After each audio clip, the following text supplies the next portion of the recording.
Boom, watch fam.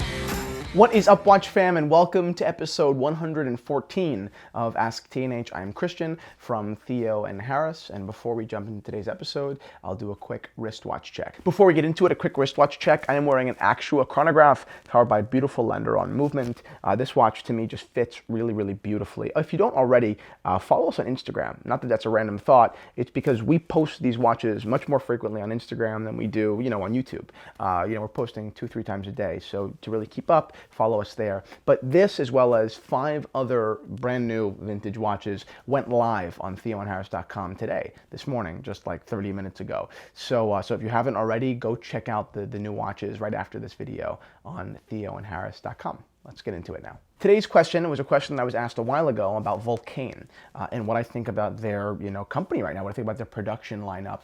And I'm going to keep my thoughts brief here. I'm going to be really quick because I think that I don't want to overcomplicate this conversation, because Vulcain is a very simple brand that I think is beautiful, and they're f***ing it up. So let's do it. 1947 was the year that Vulcain became an important watch company.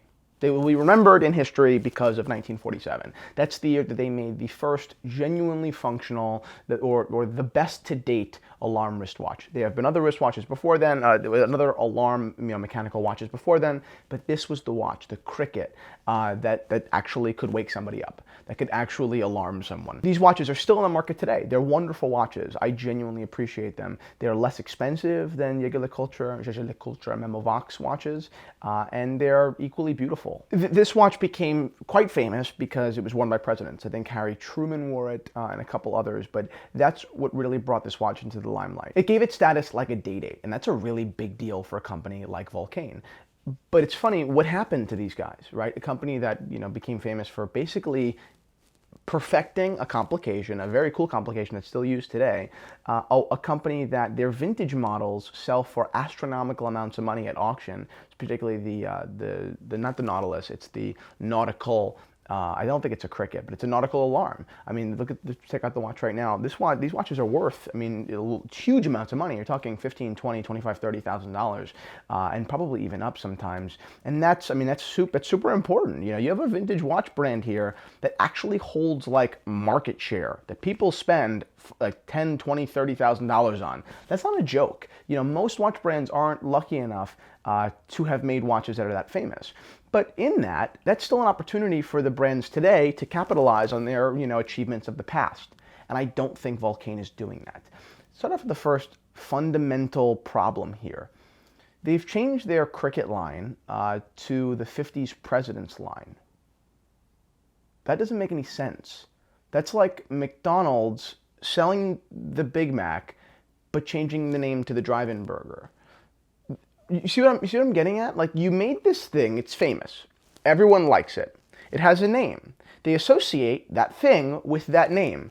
You say, forget it. I'm going to change the name because it's drive-in burger. Where's the rationale there? To me, you're basically taking your achievements and you're chucking them. Yeah, yes, the watches still say Cricket on their dial, on some of them, not all of them, but, and it's the core of your collection.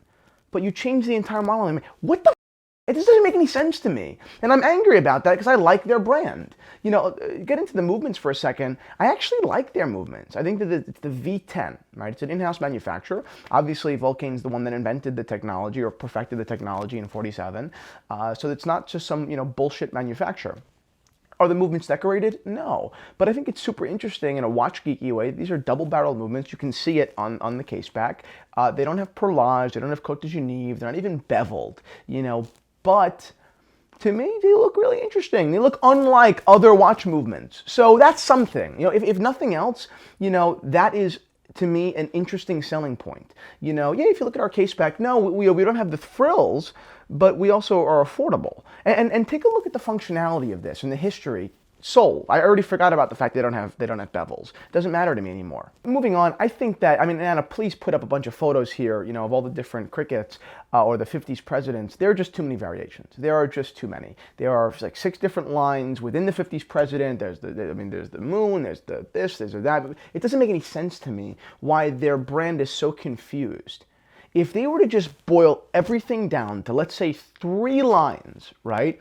The cricket, the nautical, which is basically a reissue, and maybe just one other thing, maybe something that's moving forward, one other kind of design that is, okay, let's separate ourselves from our vintage ancestry. Let's pull from it, but let's also move into the future. That to me would be great. It'd be a perfect, succinct, it makes sense, and this just doesn't. And what's worse is, not only as a consumer am I confused, I'm off-put because they seem like they're indecisive, and finally, if they're producing, you know what it costs? I mean, I don't know what it costs, but I would imagine that to design, to produce, to execute the entire process of one particular watch model has to cost a fortune.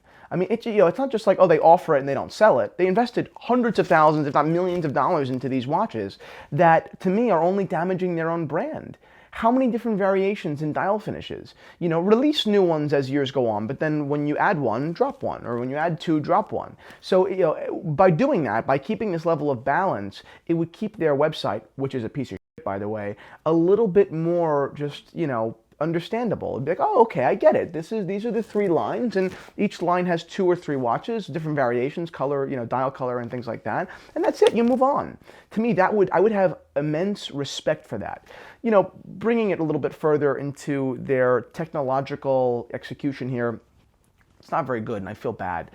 Their brand, or their website speaks no narrative, which is a shame because they have one.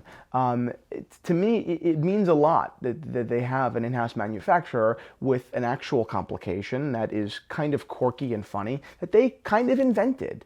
That's a really good story that you can tell, that Harry Truman wore and the presidents wore, and actually every president since then has owned one. Whether they've worn it or not is a different story, but that means something.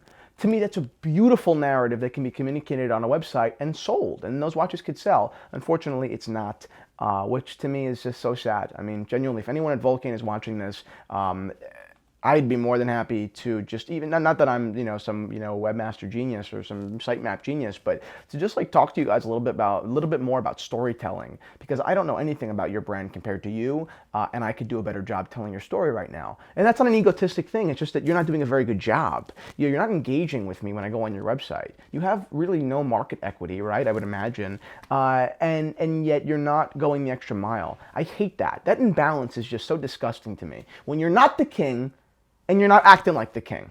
If you're not the king, you have to be grinding your ass off and figuring out every new way to get to the top or to get, even to the center, and you're not, which is a shame. What's good for us, is that if you do trust eBay, I mean, there are some sellers on eBay, especially for new watches that are legitimate. You can get these watches at massive discounts, and that's a big deal. They're a little bit big. A lot of them are at 42 millimeters, so they're not really for me. But to me, they deliver a lot of this glass hood original-esque aesthetic.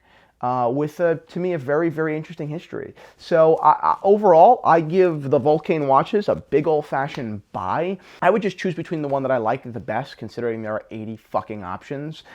So if you're a consumer, just choose the one that you like as far as aesthetics. But apart from that, none of it matters. They're all the same watch. I mean, most of these watches are basically the same, just designed differently. So pick the one you like the best. Now, from a business perspective, Vulcain, reassess what you're doing. I think that a lot of people would stand behind you very, very heavily, or very, very largely, and we really can't right now. So let us. Help me help you. So that's it, guys. Thank you for watching episode 114 of AskTNH. If you don't already follow us on Instagram, do so now, and check out the watches in the watch shop at theoandharris.com.